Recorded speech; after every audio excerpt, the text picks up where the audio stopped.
So again, this is kind of just a melange of ideas here, but we would invite you to come up and ask questions. Sister Janice might be able to assist you with questions about selecting what was behind her selection of what turned out to be a great upcoming place for us to be. Anything from Sister Mary or anything from Charlene, who is really a moving force behind this task force. Do you have any questions? Or I'm glad Charlene showed that last slide, because those of you who had appointments with me, what was my favorite word? Weed, weed, weed. Make it as small as it needs to be. No question. Oh, you're in a hot brown stupor, I can see. Tell them the link to get to the program.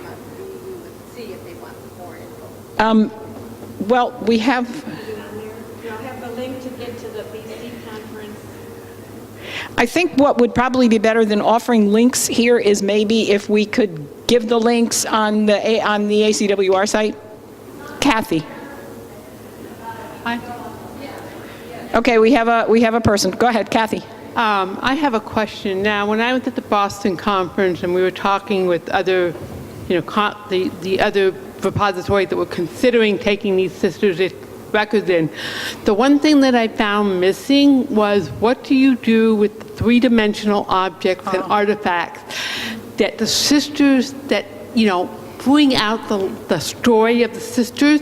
And I'm thinking the success of the Women in Spirit exhibit, and then in California they did a separate exhibit for the California thing, and you could even see the difference between what was considered California exhibit type material as opposed to the material that came from the east of the Mississippi River. So I'm concerned about what's going to happen with those treasures, but they're really part of the story. Right. And how is this going to be integrated into where these records are going to go as to another repository? That's an excellent question, and we actually came across that in a couple of the meetings I had with Custodia this morning. I think, and anybody else can take a shot at this, I think it really depends on whatever agreement you make with the person, with the institution or the community or whatever that is going to take those materials. If they have a place that they can use them and choose to accept them, that's another thing, then it's good to go. Other ways, if they're somehow linked to a saint or to a foundress, that's pretty critical. I think you could write that into the agreement that needs to belong with the rest of the materials. But if you're talking about a lot of artifacts that might have come from missions, they may need to be weeded out or maybe repurposed. In a lot of cases, repurposing is your answer. Someone came yesterday and showed me pictures of a huge collection of chalices, and my suggestion was go to a seminary, offer them to the young seminarians who can't afford to buy their own chalices, and they would be thrilled and delighted to get them, and they'll pray for you forever. So anybody here have a question? Or Stephanie wants to, Stephanie, you want to make your comment, and then Brother Dennis? Go ahead. I'm Stephanie Morris, formerly the Director of Archives of the Sisters of the Blessed Sacrament. The Archives of the Sisters of the Blessed Sacrament have been divided, and the bulk of them transferred to the Archdiocese of Philadelphia, to their archives. Part of the discussions eventually included levels of restriction of access to materials, which I didn't hear mentioned today. Okay, are you answering the artifact question, or is this a separate issue? That's okay. Well, I'll just answer really quick because sometimes context is everything. Okay. That's why it's important to have the archivist right now deal with it before they get separated. So before it had been shipped off to the Archdiocese, right? The archivist in the community, if she had a moment, would have, more than a moment, would have sat down and considered her inventory and said, what do I restrict, what don't I restrict? Once my leadership liaison informed me that there had to be restrictions, which I had informed her years ago. We walked through the stacks, and I put red stickies on the boxes that were to be closed. Leadership permission only, need leadership permission or a delegate of the leadership to see. Those that were open to the general public, and those that are closed, period, end of discussion. So this is something, hopefully, that would be taken into consideration early in the planning of transferring documents. Absolutely. And concerning artifacts, we have a lot of Native American artifacts. The Native American sisters were brought in to review the artifacts, select which ones of the artwork would be returned to the artist or the artist's family, which ones would go to a mission still open, and the rest went to an auction house. So part of the collections were distributed, and most of the other, the plaques and awards, I've been trying to get rid of them for years. And one sister said they're buried with the sister now. And a lot of the other historic furniture all went to the auction house. So just to answer, because you have two questions that can be answered by one strategy, that obviously takes lots of time. The archivist should set up some policies. One is a collection management policy, and you create sort of like a rubric of what you will keep and a rationale for why. This is hard because there's a lot of grayness, and it's hard because we have to be a bit tough because of space problems, and of course, because we're thinking about the future. Do we want a lot of artifacts to burden the transfer of our collection to another entity who's willing to take it? And so I'm working on that now, and I think it'd be good for each community to take charge of their future by doing that. And you saw very briefly, I talked about plaques and three-dimensional awards. I'd rather keep something far more spectacular, wouldn't I? Each sister has so many awards. It'd be more important perhaps to keep something from the foundress or something like that. And that's part of the rubric. Oh yeah. No, this isn't a follow-up, but just a question. I could really use a bibliography of people's experiences of combining archives. How did they settle the space issue, the money issue, who's going to pay for what? Is there anything in writing of somebody who said, this is what I did, this is what I experienced? I don't have a lot in writing. What I do is I talk a lot to people, and I go online and I look at what I can too. I'm trying to think. There was I can't remember the name of the community or the congregation, but they're based out of Wisconsin, and they did a consolidation lately, and they did a photo journal or a photo essay instead. What? I'm sorry. Okay, that was fantastic. I looked at your photo essay. I loved it. It kind of got me the feel of what it's like. I mean, I kind of know how it feels in my own congregation, right? I've had them. I mean, I'm going to have one trucked to me in November, but at a much larger scale, what it was like to have all of those collections come together in one central place. But we would love now to have what Brother Dennis talked about, perhaps a description about what it was like to think about the operational costs, the capital costs, and all of that. What was the planning like? And for some people who have never moved entire collections, some archivists, they may have this thought of like, how do I keep everything in order? Myself, I use Post-its, they're colored, they're coded, yeah. And then of course I have a shelf inventory that I am pretty careful about. Yeah. I'm just going to jump in here, and then we have the SSNDs coming up. The Daughters of Charity merged 4 provinces. I'm sorry? Oh, okay. I have such a big voice, I never think I need to get near these things. The Daughters of Charity merged 4 provinces into one repository a few years ago. And even though there was a very similar schema, the amounts of material that came to us and the types of material that came to us were very distinct to each particular province. So I think, you know, that you're not going to find, and this is something I think we all have to walk out of here understanding, there's not one answer for any one person or for any one community or for any one merger. You have to look around and see what was done and then apply it to your own particular community's archives. In the case of restricted materials, the daughters have very strict restrictions of what you can see and what you cannot see. There are ways to get around it, but the restrictions remain. But those don't come from the American province. Those come from Paris. Those things were set up in the 17th century.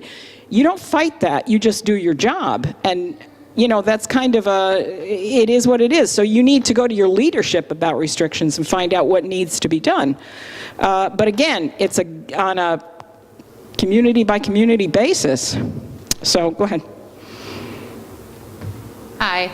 So I'm Michelle Lewandowski. I'm with the School Sisters in Notre Dame in Milwaukee, and I'm the one she just mentioned, that we consolidated 11 collections from 8 provinces into one central location in Milwaukee.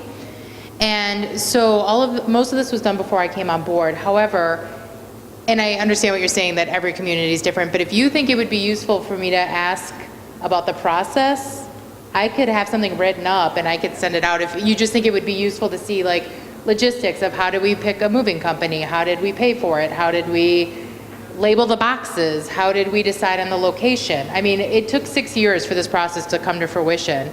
But if you think something like that would be useful, I could talk to the committee who actually did the planning and write up a little something if you think like just a guide would be useful.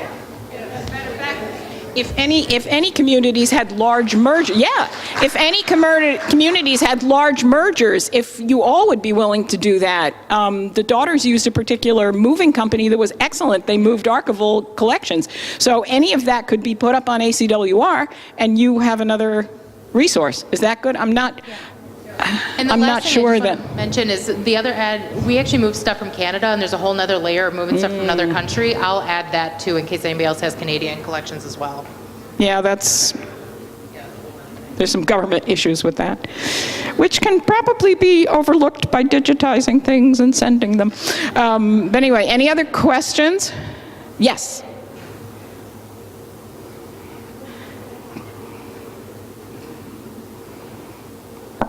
Sister Mary Therese Woida from St. Joseph, Minnesota, Benedictine.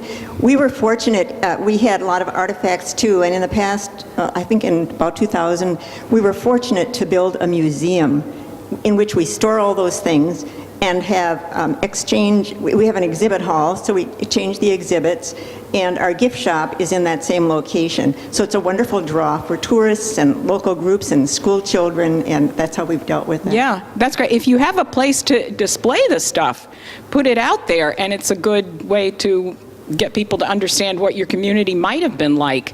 But if you don't have a place to display them, I think you really need to ask yourself, why am I holding on to this? So, but again, individual questions that need to be dealt with by your leadership. Anybody else? And that's something you can build into, let's say, if that's not the other groups I've heard about are working on collaborative, Yeah, here. We can pass this. No, it's all right. You just pass. So that's just something that if there are other groups out there, and I know there are those who are thinking about being a collaborative repository, and we certainly are as well, we're thinking about that in our planning process. Can we get ourselves a quote-unquote heritage room or an exhibit area in this building that we're talking about, the central repository? And that's why, as part of the rubric I'm creating as an archivist now for the collections under in my custody, I talk about keeping the artifacts that have evidential value. What we mean by that is kind of like archives speak for an artifact being able to speak for itself. And that was part of what I showed on the screen when I showed the box of the last rites materials that a sister used who worked at a hospital in Western Pennsylvania. She was also a nurse. That piece, that whole box speaks as an artifact that I can put on an exhibit somewhere. Now those plaques or those trophies, well, not trophies, but plaques and awards, they have more informational value. It's not evidential. So it's not as valuable, I hate to say it that way, but if I photocopy that plaque and put it in that sister's file, I've got the information. I don't need to keep the plaque. Whereas that last rites box from the sister who was a nurse at a hospital, it's evidence of how a sister wore two hats. She was a nurse, but she was also a sister religious, and she used that to help anoint those who were dying while she was a nurse. That speaks. So if that helps, it's just one example of my rubric, but that's concerning artifacts. If you keep those, maybe 10, 15 years down the road, when you do enter into a collaborative repository agreement, you'll have that item, you'll have that rationale, and you can push towards keeping it or have it be kept. So. And I think that's something that you can start to do now, is go through your artifacts and weed those out as carefully as you possibly can. When we had the materials come into the daughters from the provinces, we had a lot of artifacts come in from the Albany province. Nobody here from Albany, are they? We had some wonderful interns from Mount St. Mary's University who came over and inventoried all of those artifacts, boxes and boxes and boxes that were paid to be shipped. There were no fewer than 50 mugs that said Elizabeth Ann Seton on them or something. And they weren't Elizabeth Ann Seton's mugs, but they said her name because they came from a high school. That should have been weeded before it was ever sent to us. So take a look at if it's got any kind of evidential value or is wonderful to the history of your community and unique, save it. But don't save, tchotchkes that really just are filling boxes. That's the kind of thing that we need to be looking at, the same as we're weeding paper collections. Weed your artifacts out. Any other questions?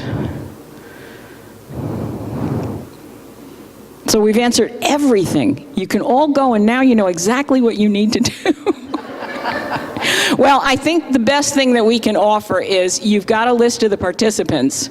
You know who was speaking, you know who to get in touch with if anybody said anything that was absolutely riveting and you think that person can help you.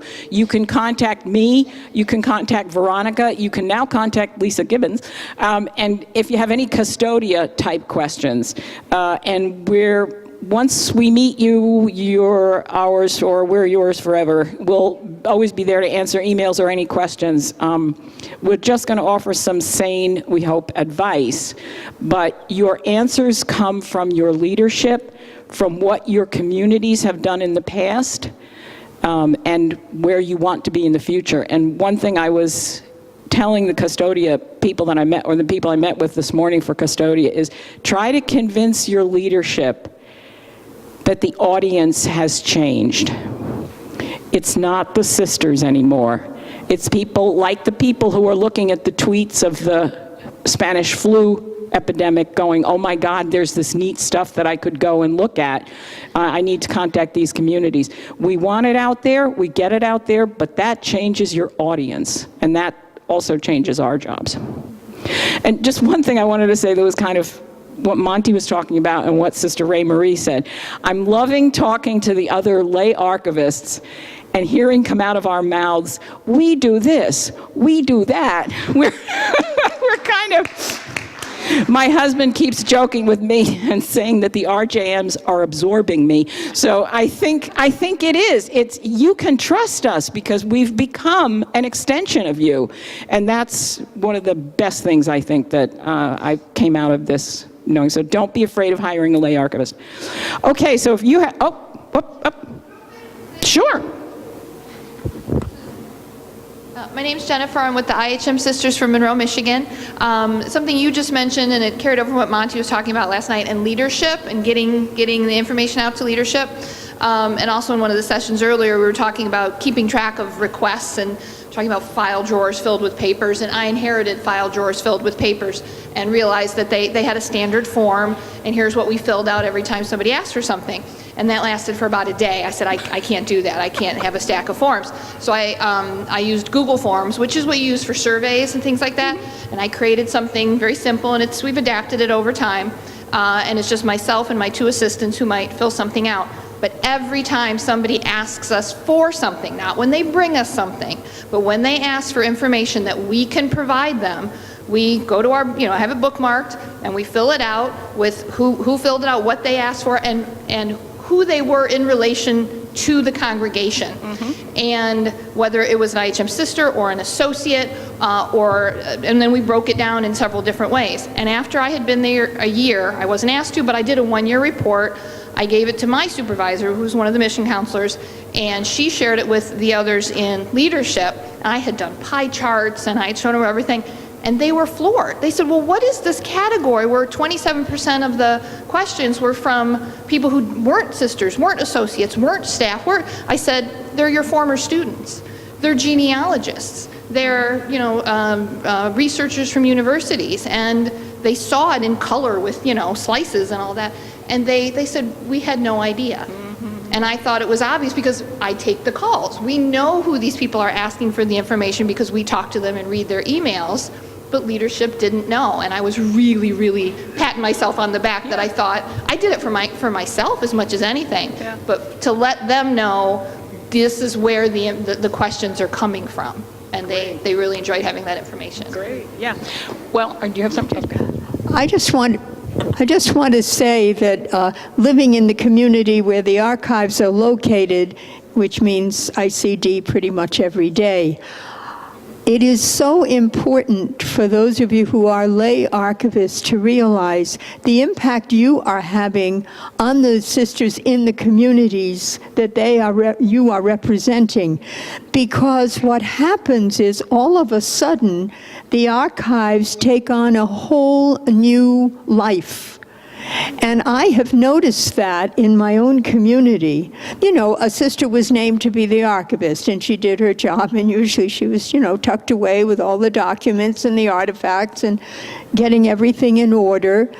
But now you have this new person who is not a member of the community, but who sees that's something else, who you see the community you are serving and ministering to with new eyes.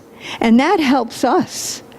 For example, we had to prepare, Dee wasn't with us a month, and we had, because it's our bicentenary year, we had a little museum exhibit to prepare in Rhode Island.